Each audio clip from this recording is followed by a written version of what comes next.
Oh, I'm sorry. Here we are. See how good this sounds. Party people.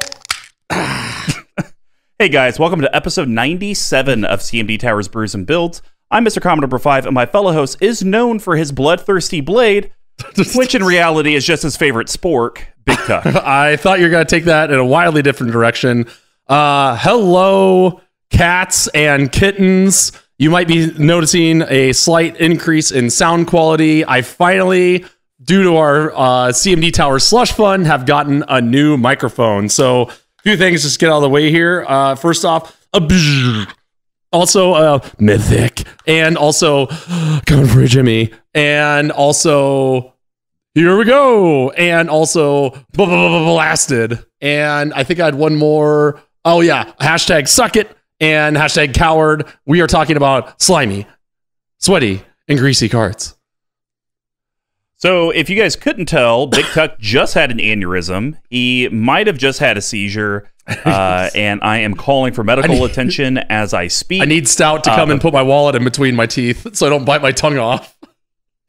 So bigTuck, how does it feel to actually have A, first, legitimate setup, and B, your microphone not like jerry-rigged with toilet paper and duct tape? Yeah, I'm a big fan of athletic tape. I probably go through about 6 rolls a year.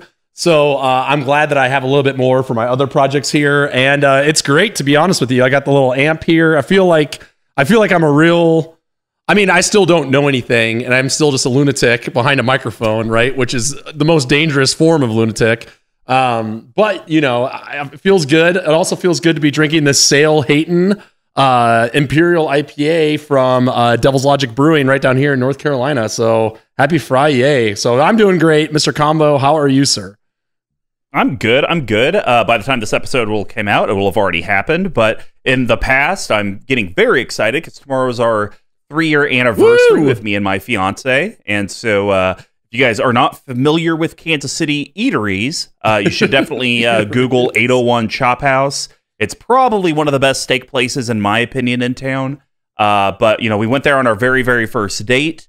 And now it's just become a tradition. Every anniversary, we go there for dinner. So very excited. I told her if she expects any type of intimacy, whether it's holding hands, hugging, maybe a peck on the lips, she better do it in the morning because by the evening, let's just say Mr. Combo is going to need his stretchy pants. He's gonna have the meat sweats. Well, it's awful. I was actually gonna say I had a little bit of a romantic week as well. I had 3 dates cancel on me, which was exciting after my rampage of previous weeks. But the one today was definitely a bullet dodge because she was like, "Get this! When I was in Maine on vacation, and that jackass Lowry came back on the show, you better keep it in check too, Mr. Beard Man."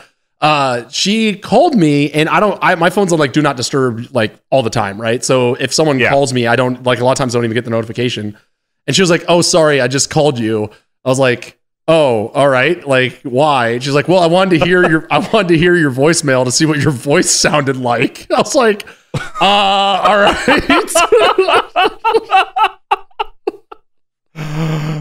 Did you also follow that up with like, "Oh, well, now that you've heard it, do you need a piece of my hair and a vial of my blood?" Can I for your like can I interest you in a vial of spit, perhaps? Yeah. And then, dude, so she was like, "Can we just talk? I like to talk before we go out on a date." And and so I talked to her yesterday, and I swear to God, I was sitting there literally eating chicken and broccoli for no shorter than 20 minutes, and literally said like, "Okay, all right." I was like, "This is a nightmare." But because she told me, this other girl that I'm seeing, because she told me it was okay to say in the podcast, she said something that was really funny. When we were, having a smooch here and there, she was like, she said this, I'm dead serious. "If you give me a hickey right now, I'm going to kill you." So again, I'm back on my dating bullshit. It's great. So 2 points of order. 1 point. Because of your rampage, and we all know North Carolina's like the size of Rhode Island. It's a tiny state. The word has probably gotten out about this scoundrel known as bigTuck. Yeah, so now the ladies are on notice. The kissing bandit is back. Lowry no longer has a beard. What? It looks so weird. Like off. It freaked me out. Like shaved. Like His beard is like mine right now. Oof. Just less patchy. Speaking of Lowry, how is your gout situation going? It's going good. I got 2 medications. I got one that'll be a long-term, and I got another one that's supposed to help mitigate the side effects of the long-term one until I get used to it. Is it like a steroid it's just like or the something? Long-term one. I don't know exactly what it is. But the long-term one of its side effects is it could cause acute gout flare-ups, like very tiny ones. So this other med that I'm taking is supposed to eliminate any type of gout flare-up stuff or help reduce it. Which begs to differ. Why wouldn't I just take that one instead of the other one? So you're taking a medicine to combat gout that will give you gout, and then you're taking another medicine that combats that medicine giving you gout, while also not. Well, it's just like it's just like if you ever look at like a constipation meds, it says like one of the side effects, it's constipation. Oh, sure, yeah. Oh, so really, I think what they're saying is like other side effects are this may actually do nothing and it's a placebo effect, right? Yeah. And so we just want to let you know if you came into this constipated, you may leave it constipated. But anyways, it's like it's like the stack, right? Like first in, last out with the constipation. Yeah. There you go. Well, guys, if you want to know more ways to support the CMD Tower team, my goutness, Tuck's rampaging through North Carolina, and or contributing more to the slush fund so we can constantly improve our equipment, head over to our sponsor, level1gameshop.com. When you place an order in the order notes, just type out CMD Tower so that you're part of the collective. They do sell a bunch of sealed product, singles, board games. They're great people. They're also going to be finally doing our takeovers. Hopefully we'll be starting that in July, if not August, so it will be coming. But if you would actually like to help us out directly financially, which is where that slush fund comes from, head over to our Patreon, patreon.com/CMDTower. Well, I believe we got 2 new patrons. Whoa! And Tuck, okay, first guy, big shout out, Andrew Schomburg. Good to have you a part of the collective. Sure. The better one, though, the better name, Frugal Brutal. I don't know if that's your real name. I hope that is your U.S. Christian birth certificate many gods, mother of the dead given name. Because Frugal Brutal, first name Frugal, last name Brutal is fantastic. that is fantastic. That's incredible. But we have 4 tier guys, and obviously on all of them, we give you a shout out on Brews and Builds when you become a part of the collective. But just for $1 a month, you could join our Discord, get entered into deck therapy, among some other stuff. The most exciting thing that we've started is our $5 and higher tier. Every 3 months or whenever they get it to us, we're going to be giving out random RK Post exclusive patron tokens. So the money that you guys contribute to this allowed us to join that Patreon, and now we're going to be supporting you guys with all of that free swag that he sends out. Cool. Which is pretty cool. I talked about how the zombie token that we've received was Jack Skellington. Right. The shark token is some Pokemon. He just posted a picture of his bird token. He's doing Pidgeot from Pokemon as well. So that's pretty cool. So yeah, join. And of course, every tier gets you additional entries into the monthly giveaway. If you're a part of our community currently and would like to figure out how to get more stuff, just refer people. We have a referral program. And when they join, have them message us on Patreon, whoever referred them, and we'll reach out to you and we'll send you some free stuff. You know, depending on the tier, it could be as simple as us signing whatever card you may want one of us or all of us to sign. Preferably gold border. All the way up to sending you free sleeves, playmat, tokens, just really kind of whatever you guys want. Now, if you can't join our Patron, but you would like to pick up some of our swag, or you're already a patron and you just need more, head over to our store, cmdtower.com/merch. We do sell everything on there. Running Bit, need everything out of my basement, end Bit. I think that's like right on the cusp of a redacted Bit. That's it's very close. It's in there.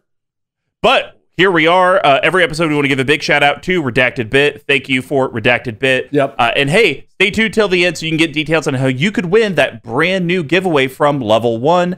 And of course, we have to do a big shout out. Our audio producer, Squee McGee at Dear Squee on Twitter. DearSquee at cmdtower.com, his preferred method of communication, which doesn't make sense to us, but he does do all of our audio editing, does have a full studio, so if you ever want to jam out with your band, maybe record an LP, you should definitely hit up Squee. Our video editor is @_tcoats on Twitter. Tyler does all the YouTube editing for us and other content creator channels. This is something that is one of his aspirations, very much like how Squeeze is audio editing for a full-time gig. So hit him up if you have projects and you need help. Tyler would be happy to lend his skills. So Brews and Builds is our deck tech series. Since we conquered the path to 32, we have moved on to the endless themes that EDH can bring us, and each month will be a new theme. We correlate how these decks are constructed similar to how beer is brewed. So we broke it down into 4 different categories. The first one's ramp and setting your board state. We call that grain. And the grains are the foundation of every beer. They include both base malts and specialty malts, usually about a 60-40 ratio. This helps with the color, the taste, and most importantly, the alcohol content of the beer. Decks always need ways to grow, stabilize, and ramp your bigger threats. And just like a grain profile, they're usually a mix of staples and specialty cards. The next is how does your board interact with all of your opponents? We call that hops. And hops give the beer its patented bitterness and herbal floral flavors that grow in a variety of strands. Helps to distinguish subcategories like this New England Imperial IPA. Our hop choices help clear and interact with the board so your deck can do what it wants. And then the next is how does your deck actually close out the game, accomplish its goals, or flat out win? We call that yeast. And yeast are living microorganisms that eat the sugar from the grain and poop out the alcohol and CO2. It adds the alcohol content and the carbonation. Without yeast, you'd be drinking flat sugar water. Without yeast cards, your deck wouldn't meet the goal of actually winning the game. And then we have my favorite section. Yeah, that's debatable. We call this shenanigans. This would be pet cards, alter the broods, just fun synergies that are in the deck that are just kind of alter the brood. We call that spice. Yeah, not every beer has them. Like every deck doesn't need your alters of the broods, but spices and other additives help separate a normal stock beer from a specialty one. It could be the pepper that turns a stout into a jalapeno stout, or the addition of hops that turn IPA into a double IPA. Not every deck has something that makes it pop, but if it does, is where we generally talk about it. And then, of course, got to wrap up the episode somehow. We have a bottle capping. There's going to be bigTucks and I's cuts and adds to the deck that are going to be under $5, under $50, and a no budget recommendation. We just can't talk about mana-only lands. So without further ado, let's get brewing. New month, new theme. Basically, Tuck and I were digging at the bottom of the barrel, and we somehow had a light bulb kick on.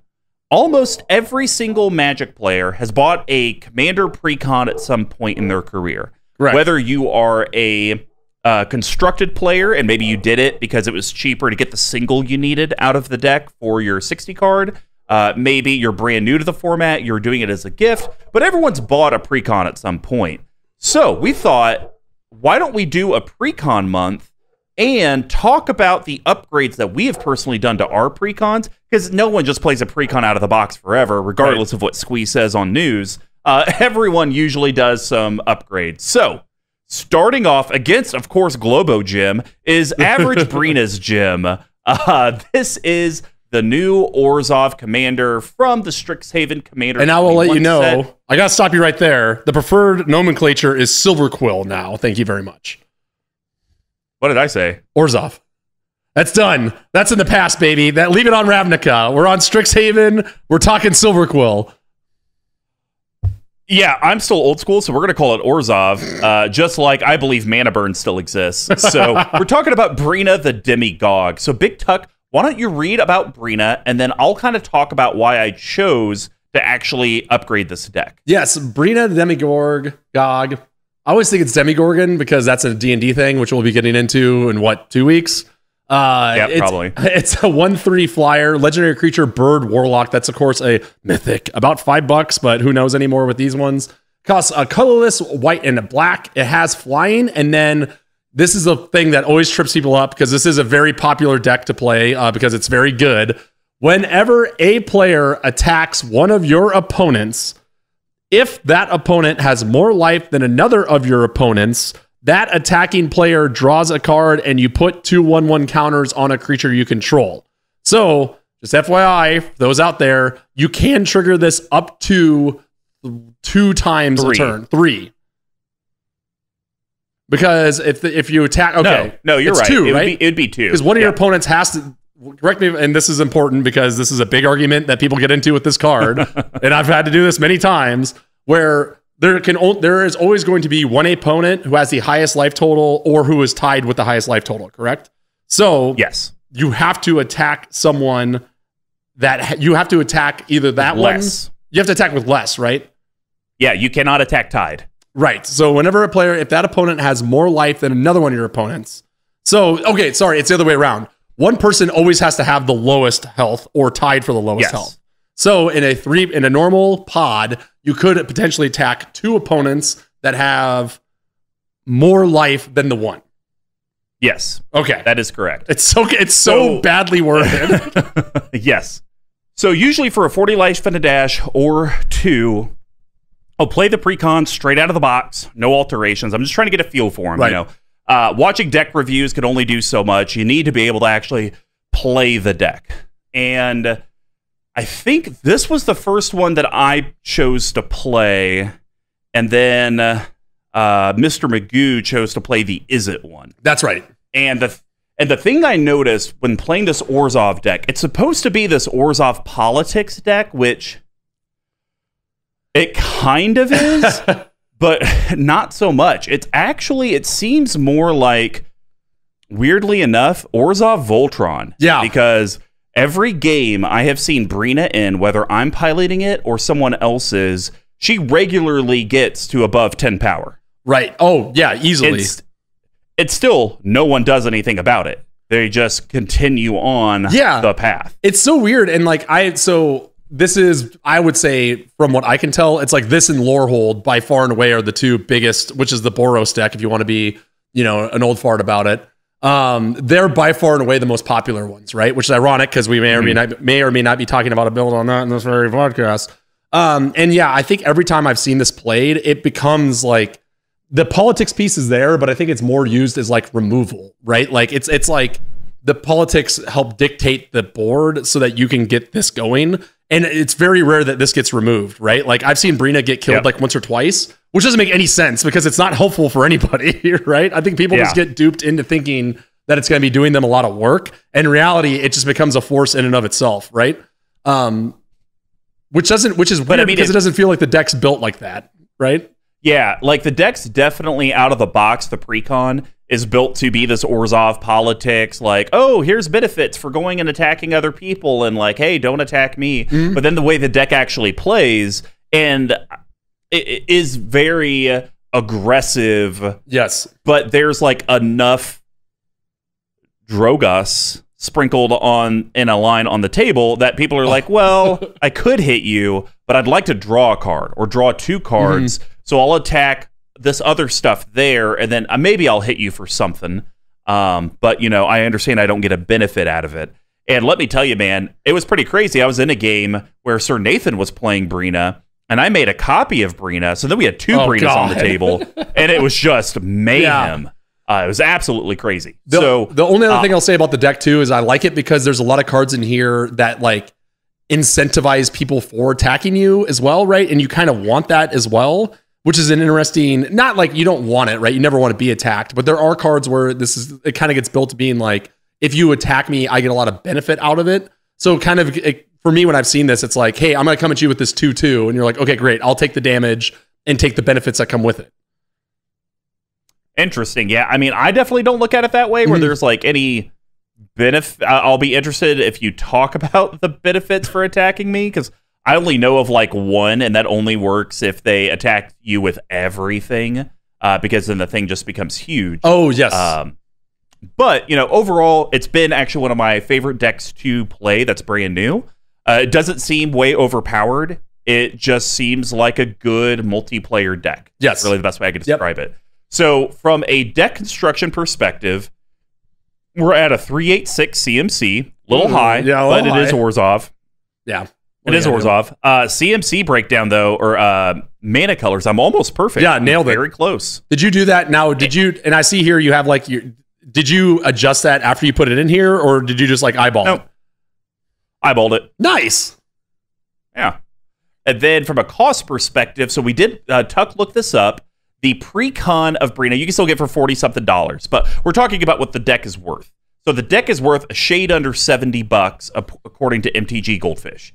On Tapped Out, the upgrades that I've done on TCG Player are somewhere between 170 and 280, somewhere in there. And that's because I have like specialty cards of other stuff that you could just get a normal copy of. So, I would say we went off that 170 number, it's about $100 upgrade, which seems about right for the power level that I put into it. Agreed. And there's a handful of cards that you, like you said, where even if you take out the versions that you have and go with like a cheaper version, it probably bumps it down to like closer to the 200 mark.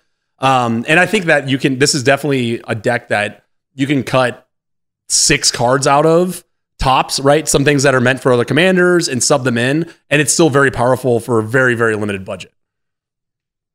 Yeah, totally agree with that. Well, let's actually get into the deck and start the brewing process. The first card I want to talk about is a CEDH commander, but it does great in this deck because I'm allowed to pay life to draw some cards. And once again, I think the balance with this deck is encourage everyone to attack each other, but also come off as very less threatening, which you gotta keep reducing your life total as everyone else is. So it seems like, oh, well, Breena isn't really doing a lot. I mean, yeah, she's getting bigger, but the life total is about the same. So Demna the Weaver really helps me accomplish this, and I get it. It's very expensive because of competitive, but I think it's great for this thing. So colorless Orzhov, that'll be a white and a black. Legendary creature, human cleric. It's a 2/2, and it's a rare. It has lifelink, and it states, at the beginning of your post-combat main phase, you may pay X life, where X is the number of opponents that were dealt combat damage this turn. If you do, draw X cards. So I look at this on a couple different areas. One, it's 3 CMC, so it's a nice curve. You can curve it out. Second, I'm always swinging. Yeah. Does not matter. If you're not swinging while playing this deck, something has gone dramatically wrong, or you're bored, or your opponents have just gone off way too hard. So I'm always swinging at everyone, and of course, I'm not trying to be blocked. So I'm trying to do it in ways that can actually get the damage through.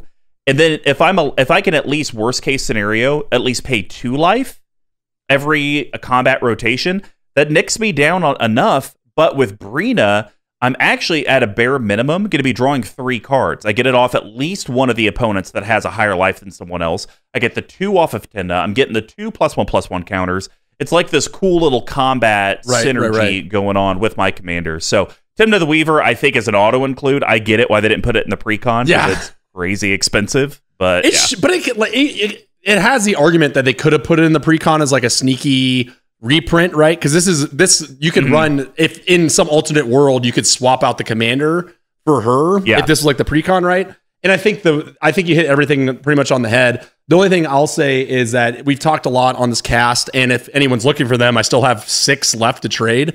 But for me, this is a card that does a great job of showing how the game has changed and why Phyrexian Arena is not good. Because this is just in this deck, by far and away, and I would argue in most Orzhov decks that are in the red zone in any way, shape, or form, it's just a better, higher ceiling Phyrexian Arena, right? Like you can draw a card immediately, you can draw more than 1 card a turn, more likely. So great card draw. The life loss is completely incidental. Just really, really strong inclusion. All right. Well, Tuck, what is your first grain card? So this is one of the cards I've always liked, and it used to be kind of expensive, and it got reprinted out of it. It's pretty much what I would say is a better Gilded Lotus, especially in this deck, and it really forces the combat. And this is one of the weird ones where you kind of incentivize your opponents in attacking you. Coveted Jewel. I gotcha. That's kind of why, right? So 6 color. It's great. It's so much fun. 6 colorless for an artifact. It's a rare for about 36 cents. When it enters the battlefield, draw 3 cards. Tap, add 3 mana of any 1 color. Whenever 1 or more a creature and opponent's control attack you and aren't blocked, that player draws 3 cards and gains control of Coveted Jewel and untap it. So for me, like I said, it pays for half its cost out of the gates, right? So it also draws you cards, which in this deck you probably won't need that much help with. But for me, this card not only is a grain card, but it's also a card that like kind of helps the game move along, right? We've talked a lot about how games have to end at some point, right? And this deck certainly is one that's going to facilitate attacking and that sort of thing. But I like this addition in here as a grain, as kind of like a high-end, top of the curve mana rock, because you get to redraw 3 cards, so you might find your game winner right there, right? Or whatever piece of removal you're looking for. But if someone does attack you, they get to draw their 3 cards, accelerate their board quite a bit, and then move on from there. So I think this plays really nicely into the theme of the deck of wanting people to attack. And even then, if as soon as they get away from you, if they're like, hey, I'm going to come in with this beast, are you cool with taking 3? I just need that jewel. Now someone's incentivized to attack them even more with Breena and the other things that you have out on the board as well. Yeah. I left it in the deck because it does speak true to the politics of it. Where I'm not the big, and I'm not cutting it, so it's staying in. I'm kind of surprised by that, to be honest. I was pretty sure the way you were looking, I was like, A, I was surprised it kept in the deck, and B, I was like, this is probably on the block. I mean, I'd rather put in even a dark steel ingot over this. A manolith, if you will. I could put the better manolith in here. There we go. I already know what I'm swapping. So for me, I think in this deck in particular, I agree. Once it gets off of me, then the opponents are kind of shifting it around and everyone's smacking each other in the face. And if I have to get hit once for that, that's fine. But because I have to live in the red zone so much, I get worried with this card. Oh, someone hit me. It's been shuffled around. Well, shit. The person I have to hit has it. And now I'm going to get it. And like, sure, I'll draw 4 cards because I get 3 off of that and then 1 off of Breena. But now I'm going to get hit again. Yeah, exactly. I don't want to get hit again. It just cycles it around to your face again. So that's the thing I don't like. If it was a one-time thing, like if we're talking my Atraxa deck, my Planeswalkers, sure, if I get hit once because someone needs the coveted jewel, I'll never have to worry about getting it back. So it'll just kind of cycle among those players. But since Breena does want to attack, and it's usually attack the vulnerable player, which the vulnerable players are probably the ones that want to try to get coveted jewel for the mana and the card draw. I don't know if I necessarily want to get it back at the end of that exchange. I gotcha. But no, I'm glad you left it in. Next one, it's one of my Japanese Mystical Archive cards. Should pretty much make it simple on what the card is. It's a card that I didn't know existed, to be frank. And it does typical mono-white ramp. So we are talking about Gift of Estates. I would read this to you in Japanese, but I cannot. So I will click on the English version and read that. Colorless white sorcery. It's a rare, at least from a Mystical Archive perspective. If an opponent controls more lands than you, search your library for up to 3 Plains cards, reveal them, put them into your hand, then shuffle your library. So I like this significantly better than land tax in this deck because of the fact that I don't just run everything basic. You know, in a monocolored deck, that's fine. This, I do have other cards that potentially I could grab, like a Godless Shrine, and I believe that's probably the only card left. It's Godless Shrine.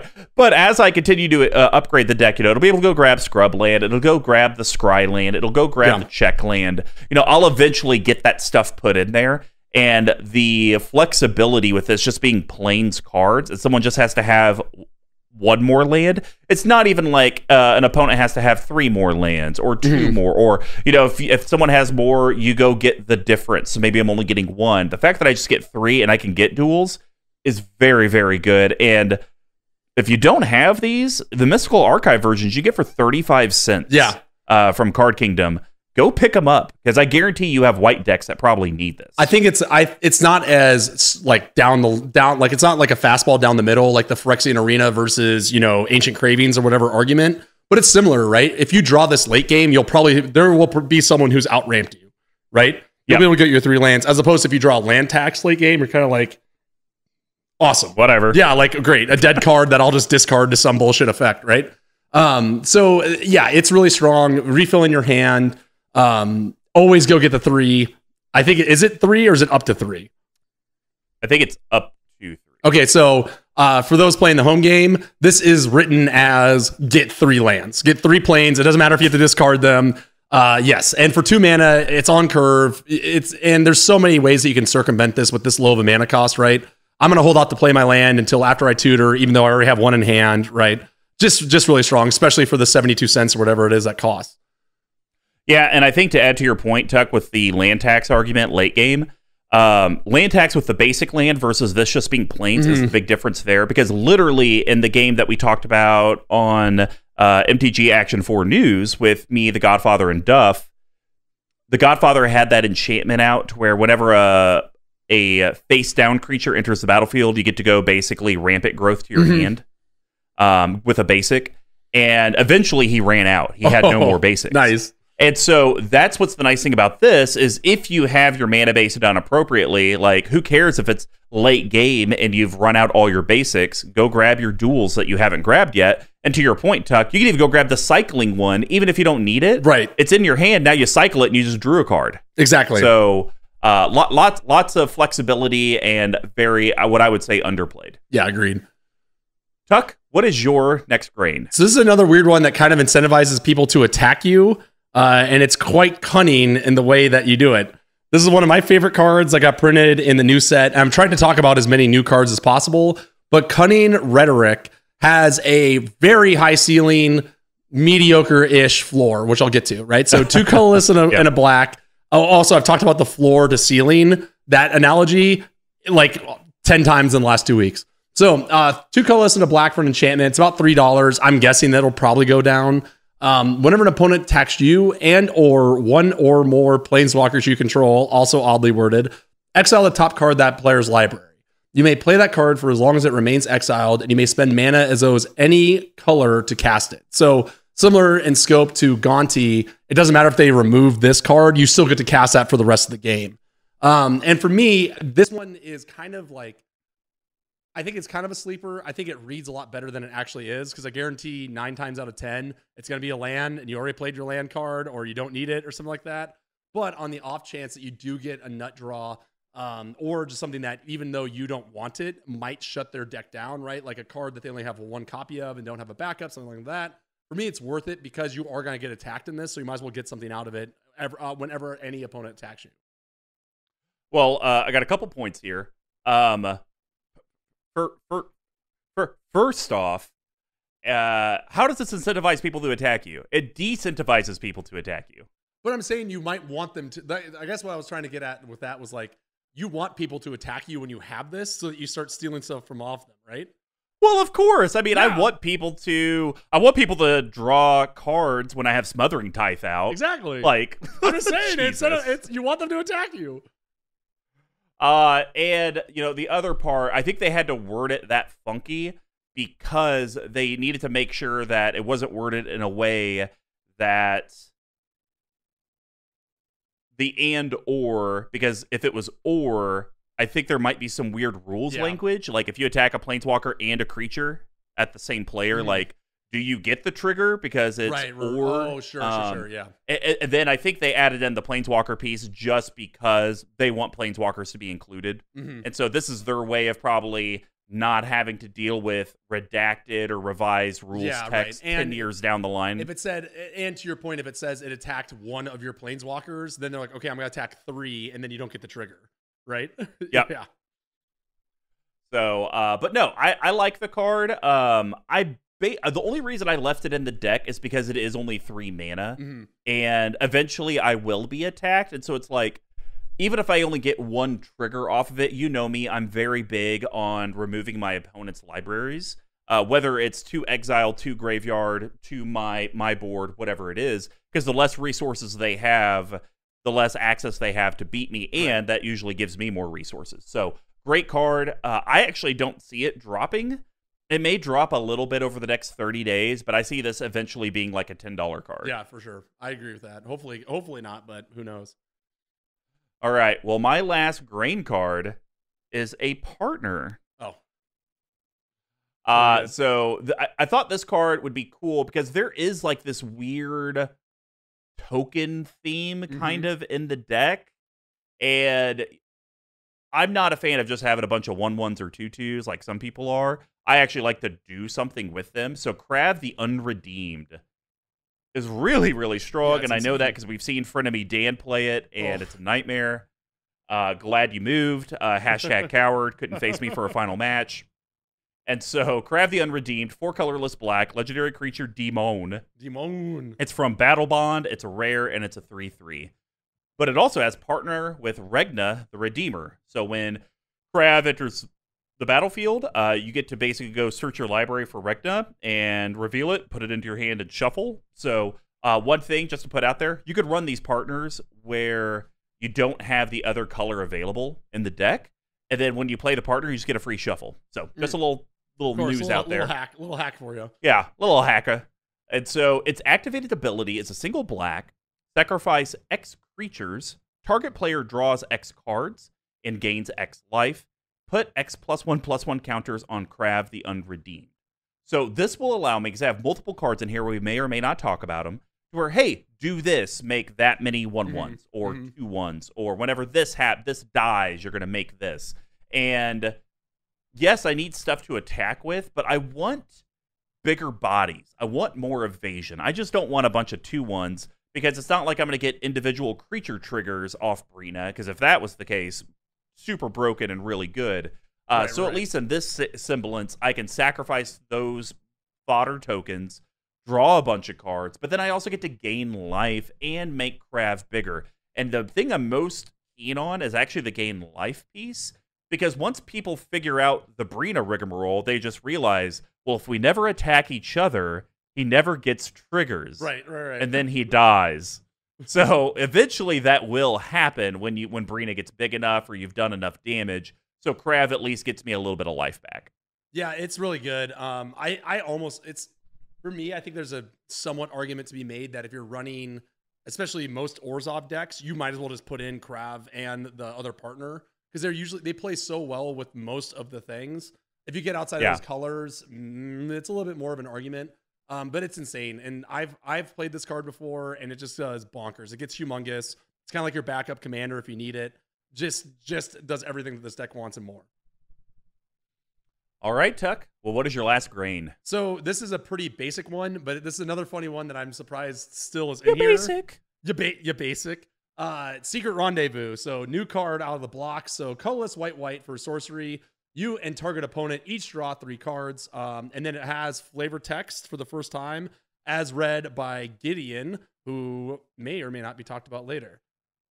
Which is generic Captain Kill guy. Strixhaven's 5 college encourages natural rivalries among the students. I need to get my glasses. But some bonds transcend all barriers.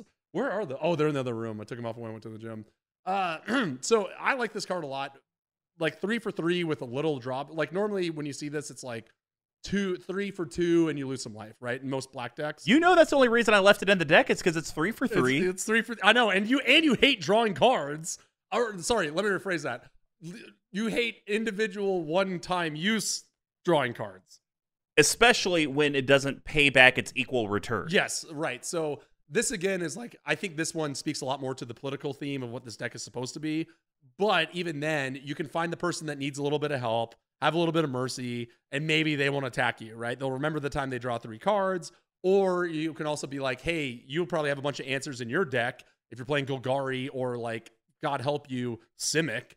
You're like, okay, you could probably get something in 3 cards to deal with this threat, right? So I like this a lot. I think it's a fun design. Obviously, white needs as much help as they get, and they kind of gave it an okay-ish one. But to me, this card is something that you can get a lot of favor from when you really don't have that much of a drawback. Yeah, and the thing I like about this is because in multiplayer, you can choose the opponent that is literally the least threatening. Yeah. And you come off as a hero to them. Exactly. Where, obviously this in a 1v1 scenario, late game, that's where this card does not work. But way I've seen Breena work is usually when it gets to 1v1, it's because they are dying next rotation or I'm dying next rotation. Yep. It's not something that where there's 3, 4, 5, 6 turns still to go. Right. So I think Secret Rendezvous is a good card. This is one that I may consider putting in most of my white decks, to be frank. Yeah. Because of the 3 for 3, and really the only drawback is you maybe make a friend with someone. And last thing I'll say about this one is this is one of those decks that we've talked about where you want your opponents to be alive as long as possible, right? So you can get the triggers every turn. This is something that buys you a lot of value into that. All right, well, that's going to wrap up the green section. Now we're going to head over to the hop profile. And bigTuck, what's your first hoppy card? This is one that I previewed on our Strixhaven review, if I remember correctly. And I think this is a new Orzhov staple. I'm going to go as far to say it. Great removal spell at a low, low cost. Coming in at 2. Are we doing this? Is this it? Are we finally doing it? All right, ready? 3, 2, 1. Fracture! I want to be fractured. Fracture me, baby. Colorless in a black. It's an instant. Destroy target artifact, enchantment, or planeswalker. And there is flavor text. Being read by... Unfortunately, though, bigTuck just got penalized. He said a colorless black. It's actually white and black. Damn it. Well, okay, that's fine. I'll take the flavor text, too. It's this very long and complex one is being read by Hilger, Orzhov enthusiast, who might as well be Hordor. Orzhov enthusiast. Oh, you bastard. Hordor. Exisnar. It just sounds like you're saying a whore door. Hodor. Oh, that's right. I gotta say It's supposed to be Hodor. It's supposed to be Hodor. Did you see that guy's gonna be in a new movie? He's finally getting recast into something. Well, not a movie. I think it's a new series on series? HBO. Okay. But yes. Okay. Very excited. They're finally getting him away from the ones and twos because he's a known DJ. But no, I completely agree, Tuck. This is a Orzhov staple moving forward. There's zero reason to not run this for the colors you're already running. Destroy artifact, enchantment, or planeswalker. And hell, I beg to argue this might be a staple in Orzhov plus a third color. 3-color decks? Yeah. Why wouldn't I do that? It's really, I think that's a really good point. And especially people are going to be like, well, what about creatures? It's like, dude, you're playing white and black. You got ways to deal with creatures, right? Like, come on now. So yeah, it's really strong. It's uncommon, so that's good. It's going to be something that's going to be like a $1 card, right? Easy pickups. You will find decks to play this, and you will be seeing this a lot. Completely agree. All right, well, my second card, I had to talk about a planeswalker. And the way I kind of did my picks is I wanted to highlight each of the ways that this deck needs to kind of engage with the opponents. So we saw the first one is removal. You know, hey, you got something that's troublesome, let me get rid of it. Well, Ajani Steadfast gives me defense, which is necessary at certain points in the game. So 3 colorless white, legendary planeswalker Ajani. Also, this is the Secret Lair edition. Also, I love how if you look at the art, it kind of basically looks like they ripped off the Avengers symbol, but they're getting away with it because it's Ajani. Right. Okay. We see you, Watsy. We see you. And so this guy comes in, enters battlefield with 4 loyalty, and has 3 activated abilities. First one, add a loyalty for +1 until end of turn. Up to 1 target creature gets +1/+1, gains first strike, vigilance, and lifelink. I'll quickly read through the next 2, but that +1's the only reason it's in the deck. So -2, put a +1/+1 counter on each creature I control, and then a loyalty counter on each other planeswalker. I guess if I get big enough, that could do something, but not really here for that. And then -7, you get an emblem with, if a source would deal damage to you or a planeswalker you control, prevent all but 1 of that damage. I don't even know if I would activate that, to be honest, if I got to 7. Because the way I look at this, guys, say Breena has no counters on her. I +1, target her. She now has first strike, vigilance, and lifelink, and is a 2/4. And flying. She's going to attack and flying because she has that static. Yep. And then she's going to attack, get her 2 +1/+1 counters because I'm attacking someone with the lowest life total. So now I'm hitting them with a 4/6 that will be up as a blocker because it has vigilance. If they try to block it, I'm going to kill whatever they're hitting at first, and I'm going to gain 4 life because of the lifelink. Right.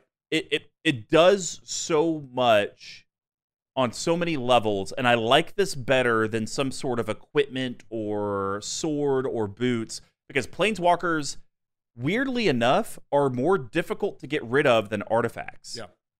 Because if you have blockers, they cannot get rid of your planeswalker unless they have a fracture of their own.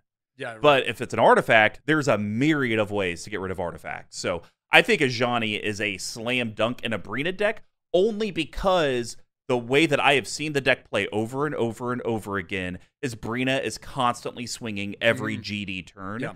And that's where I think Ajani, on the surface, you're like, that doesn't make sense for Orzhov politics, but once you play it, it makes a lot of sense. And again, like to your point, this deck has been metamorphed into something that's different than its precon. I mean, there's still like some similarities, but like I feel like you really went into the Voltron, as you said.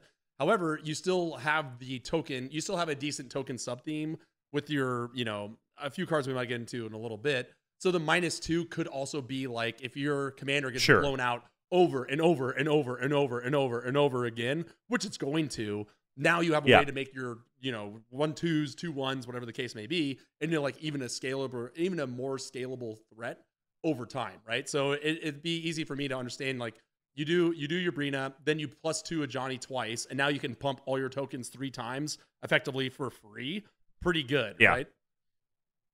Yeah, you know what, Tuck? And the more we talk about all the different things that this deck can do, and what it's morphed into, you know what this reminds me of? It reminds me of my Aloro deck, how I had like this theme, and then I had a sub-theme, and then I had a sub-sub-theme, and then I had a sub-sub-sub-sub-theme. If you think about it, we got multiple themes here. We got Orzhov Politics, we got Voltron, we have Go Wide Tokens, we have a +1 counter theme. Yeah, right. Like, good God, how many themes do we need? Now, to be fair, the nested themes in Aloro, the scale, it starts at this, and then you go about 50 points down, and then another 50 points from there. But so this one's got a little bit more of a cohesive sub-theme strategy. But yes, it definitely has reminders of that. All right, well, what's your second hop card? This is one of the ones that came in the deck, and I think it's honestly one of the cards that I think is amazing, and I've seen it only cast once, and it was a blowout. It is going to be something that's a little inky, gonna get a little wet, but Ink Shield, so good. This card's going to be a lot of money, so get ready. $7 right now. Already, trust me, this is going to be a $20 one. I'm calling it. So 3 colorless in Orzhov or Silverquill, which is a black and a white. It's an instant. Prevent all combat damage that would be dealt to you this turn. For each 1 damage prevented this way, create a 2/1 white and black Inkling creature token with flying. It's absurd. And it's been read by your other Orzhov commander, a.k.a. Selenia the Dark Angel. Oi! Silverquill's elite known... Oh boy, hold on. Wait, Selenia sounds like a pirate? No, she sounds like a Scottish woman. With the oi. Oh. Oi. Oi, me and my... I only have like 2 voices. Leave me alone. Oi. me and Miguel's... Damn it, that does sound like a pirate. Oi. Silverquill's elite know how to offer a scathing rebuttal without uttering a word. Yeah, you got to channel your like inner Mel Gibson, like freedom. Freedom. Silverquill's elite know how to offer a scathing rebuttal without uttering a word. God, that's really good. That's really... Where do you pull this out of? All you watch I don't know. All you watch are Marvel movies, so I know you're not getting accent work from there. Hey, Paul Rudd's a genius. He is good. Tell me more about this, because it reads amazing. 5 CMC is a lot for a fog. So, like, when are people doing these blowouts with it? Dude, I seen it because, again, like you said, this deck gets off to such a bizarre, quick start because your commander is so good that people just start ganging up on you, right? So the best one I've seen is it got down to 2 players, right? And one guy amassed a token army and swung in on this guy, right? Trample the whole 9 yards. And because it wasn't each creature, the guy like overrun on a bunch of what was he playing? Human deck? I think he was playing like Orzhov humans. So he had like an overrun effect that was dealing like, okay, good, you're at 35 life, perfect. I'm gonna do 40 just to make sure, right? And this guy cast it because he was waiting because he knew this guy had this coming, and he cast it and made like there was not enough room or dice that we had there to like articulate how many of these things he made. And the fact that 2/1 fly, this is a bigger thing too, right? 2/1 already way better than a 1/1, right? Like your I don't know. There's a bunch of things that do that, right? But the bigger kickback is they all have flying. That is so good, right? That one piece of evasion on this makes it so much better than a lot of other effects that do in similar scope to this. Wow. All right. I'm telling you, it was a blowout. I mean, I left it in the deck because it is a new card. It seems extremely powerful. It's just, 5 mana. It seems like a lot to leave up. But I'm excited to see it because I think there's a lot of very cool things you could do with this. I don't necessarily have them in this deck. But there's cards that deal with like when a white creature dies, when a black creature dies, when a white creature enters the battlefield, when a black creature dies, and like these different effects that trigger off of it. And I think this is something that you could potentially use to like, not necessarily combo, but more synergize with other things because they do have both the colors. I mean, hell, it'd be great to get hit, you ink shield, you swing back for whatever, and then second main phase, pay a single black, sack 30 of them to Krav, draw 30 cards, gain 30 life, and put 30 +1/+1 counters on them.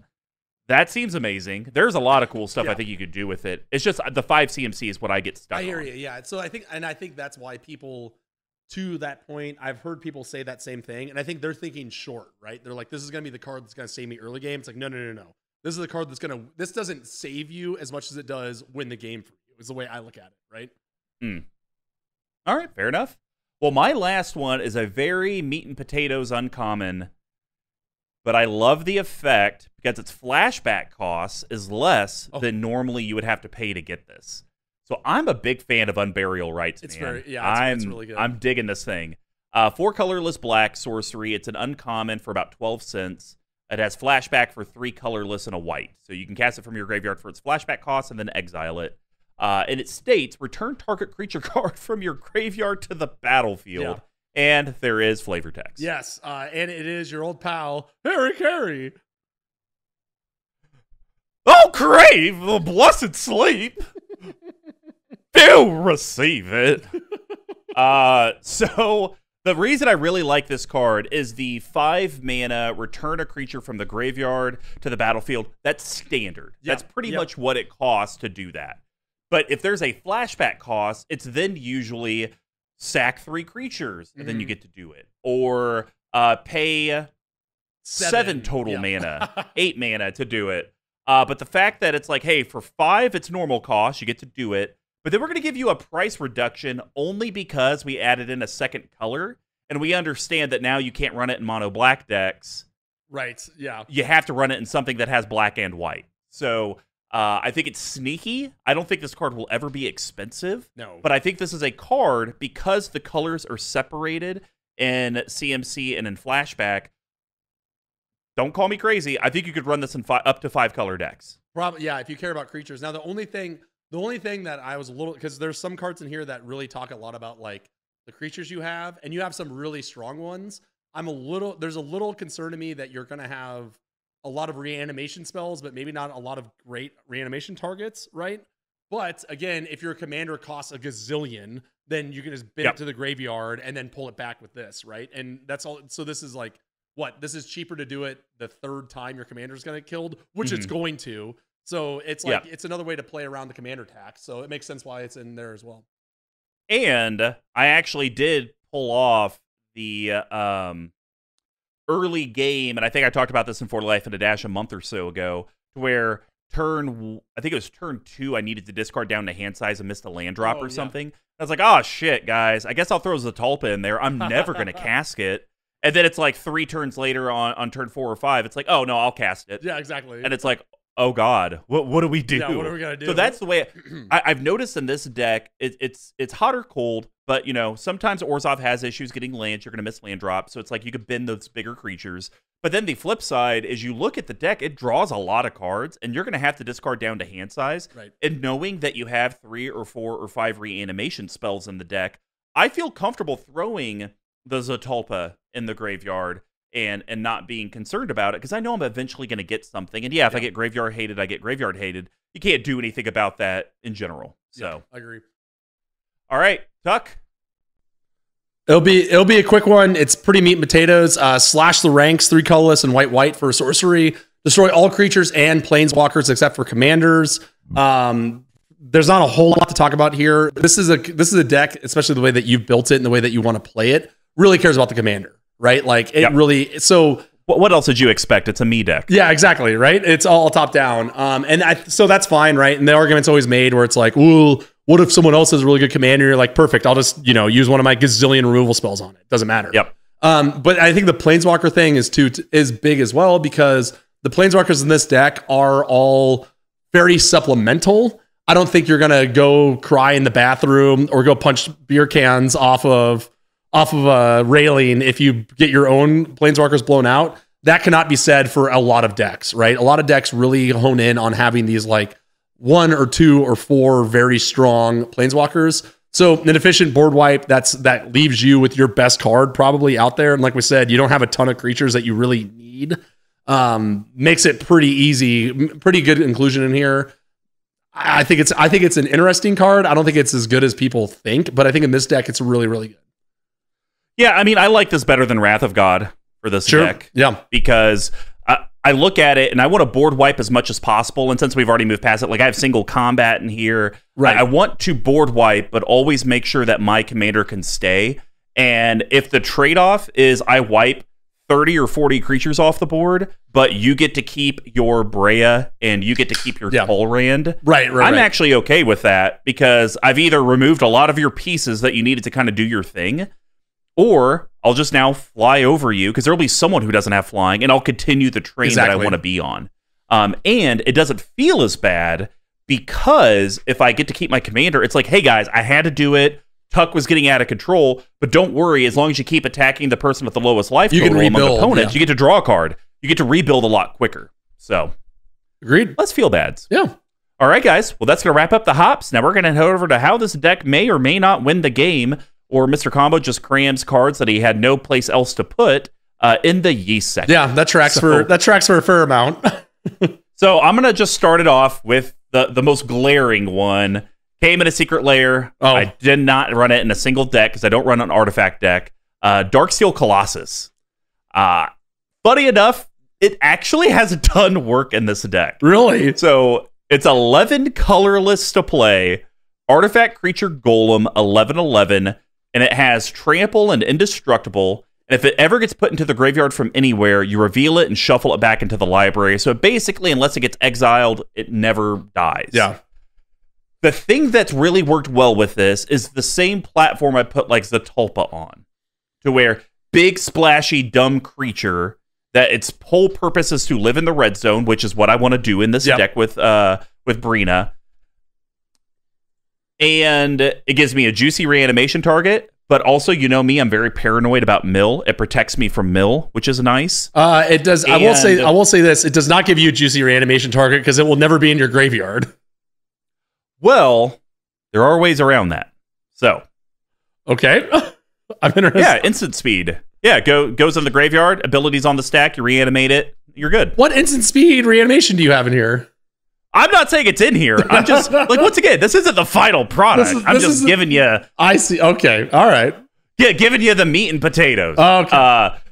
But really, at the end of the day, guys, it was like I had the card in the binder. Yeah. I was never going to play it anywhere. 11/11 trample indestructible is extremely powerful. It's extremely strong, yeah. And it does a lot with Breena.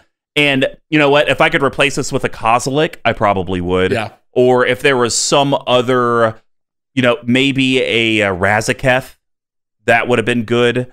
So there are probably better options out there. But I think for this way that Breena's kind of forming, just having big, stupid, big beaters, there's nothing wrong with that. It's going to be enough, right? And you have enough things where this is a good late game commander replacement, as we talked about, right? You have enough stuff in here that's, commander neutral, if we're going to be PC about it, that you can just slap or tack on the ability onto this, and it's going to do the damage anyways. So I'm glad that this isn't a Blightsteel Colossus, probably because you don't have a spare one of those lying around, which is very exciting to me. So I think it's fine. It's a fun card. And again, what other deck are you going to put it in, right? Yep. All right, Tuck, what's your first yeast? So we're going to go into a little bit of heritage, and this is one of Mr. Combo's. This is like a card that you never heard of, and it was shocking to me. Came in the precon, and this card is insanely good. Like I said, it stacks up in the last one. We're talking about our old pal Duelist Heritage. So 2 colorless and a white for an enchantment. Whenever one or more creatures attack, you may have target attacking creature gain double strike until end of turn. And there is a little bit of text here. So let's see what we got. Give me a good one. Please not that goddamn elephant.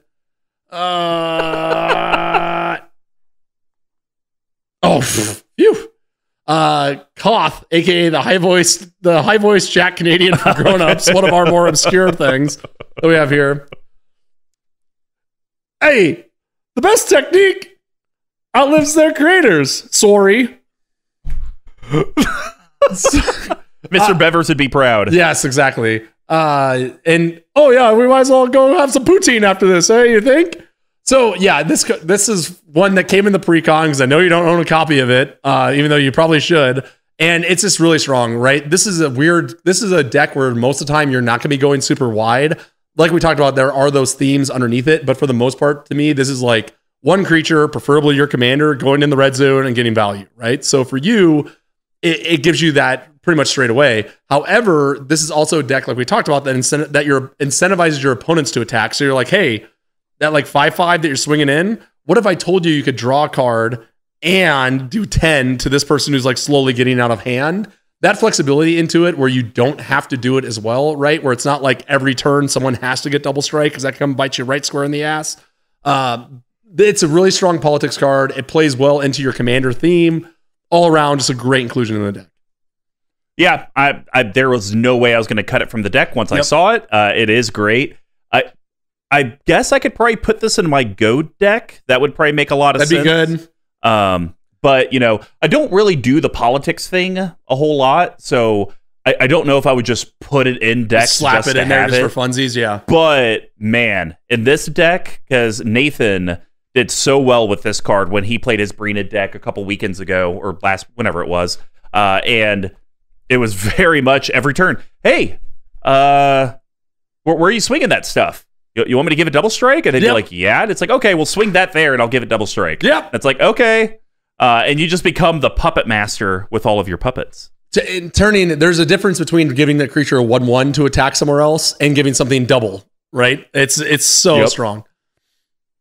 All right. Well, my second card is a card that, funny enough, I've casted. This is my Army of the Damned in Mr. Magoo's Jaleva deck. Sure. This technique allows me to demonstrate just how strong reanimation is. So, incarnation technique. Oh, hey, I'll completely miss that. Yeah, we are. 4 colorless black, sorcery, rare, and because Tuck flopped it, he gets to read a lot of text. Damn it. All right. I was over here, like, demonstrate my technique. I completely forgot. I give you all the clues. All right, I'm not going to lie to you. After we recorded last night, and I was like, I was outside. I was like, I'm going to have one beer and go to bed, right? And then I could tell that people underneath me were having a couple of, a little bit of those burners. And I've been off the burner train for a while. So I was like, do I not? Do I do it? I don't know. I ended up going down there and like playing spades with them till like 1 in the not great. So I haven't quite shaken it off yet, but this does have demonstrate. When you cast a spell, you may copy it. If you do, choose an opponent to also copy it. Then it says mill 5 cards, then return a creature card from your graveyard to the battlefield. And while I'm rolling up the reader here, you are right. It is funny how that 5 is the bog standard for black reanimation, right? Oh, okay. So we have Malakan, which is Will Ferrell from Zoolander. So, oh God, I'm trying to think about the issue. That Hansel, he's so hot. Yeah, I know. Right I was just going to say, yeah, that Breena, it's so hot. It's that and the crazy pill thing. So draw out your fear, but don't let it control you. You're in charge now and taking crazy pills. Who gave us that one? That one sucks. That's not a fun one. I think that might have been me, but I think I did it way better. Well, you're not wrong. So here's the thing. I've gotten this card every single time. I've casted it every single time. Really? And I've demonstrated it every single time. So in the 5 or 6 games, I've been able to essentially resolve this card 10 times or 12 times. And the thing I love about it is the demonstrate effect is choose an opponent to also copy. Right. So it's like, hey, you're not playing a creature deck, are you? How about you mill 5? Right, it's not right. even... Because here's the thing. If it said, if you do... choose an opponent who to also copy it. If they do not, your copy is countered or something like that. Yes. Then that would be a little bit more on par. But the fact that it's like, hey, mill 5, bro. Like I don't care if you're a Lands Matters deck and you just have 50 forests in there, aka Marketing Ross and Izami? No, Izumi? No, why can't I remember her name? The green chick allows you to play 2 extra lands. Azusa, thank you. So it's like, oh, I know you're playing like 50-something forests, but why don't you mill 5? Yeah, right. And the blowback is going to be so minimal because you only cast this when you feel really good. Yeah. I already know that I have a I don't know. Let's just go with like Windborn Muse. I need a little bit of protection. Or maybe there's an Athreos, God of Passage in my graveyard.